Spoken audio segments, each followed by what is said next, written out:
తిరుమలాయపాలెం మండలం పిండి ప్రోలు జిల్లా పరిషత్ ఉన్నత పాఠశాలలోని నిరుపేద పిల్లలకు పిఎస్ఆర్ ట్రస్ట్ ఆధ్వర్యంలో 91 సైకిళ్లను పంపిణీ చేశారు.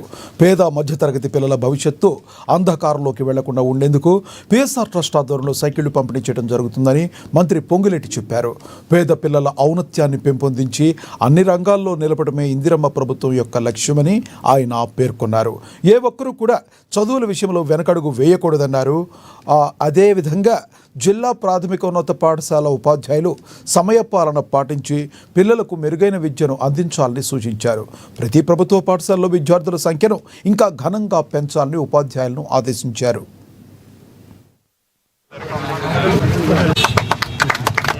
కొన్ని శంకుస్థాపనలు చేసుకున్నాం, కొన్ని పూర్తి చేసుకుంటున్నాం, కొన్ని పూర్తయిని, కొన్ని టెండర్ దశలో ఉన్నాయి.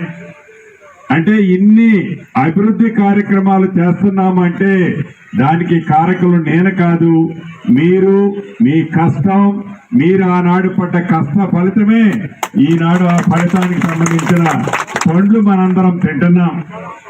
ఒక్క సుబ్బులేడు గ్రామంలోనే కాదు, ఒక్క తిరుమలాయపాలెం మండలంలోనే కాదు, ఒక్క పాలేరు నియోజకవర్గము, ఒక ఖమ్మం జిల్లానే కాదు, తెలంగాణ రాష్ట్రంలో ప్రతి మారుమూల గ్రామంలో, ప్రతి మారుమూల తండాలో, ప్రతి మారుమూల గూడెంలో అభివృద్ధిని ఎక్కడా తగ్గనీయకుండా అవి రోడ్లు కావచ్చు, చెరువులు కావచ్చు, బ్రిడ్జీలు కావచ్చు, అదే రకంగా హాస్టల్స్ కావచ్చు, స్కూల్స్ కావచ్చు, అభివృద్ధికి ఎక్కడా తగ్గకుండా గౌరవ ముఖ్యమంత్రి రేవంత్ రెడ్డి గారి నాయకత్వంలోని మన ప్రభుత్వం ఈనాడు పనిచేస్తుంది.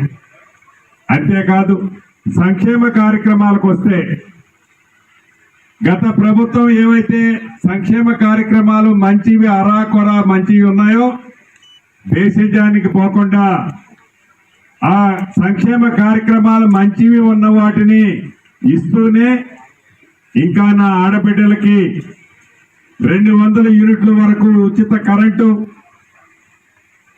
500 రూపాయలకి గ్యాస్ మద్దు, రైతన్నలకి ఏదైతే రైతు భరోసా కార్యక్రమం ద్వారా ఆనాటి ప్రభుత్వం రెండు పంటలు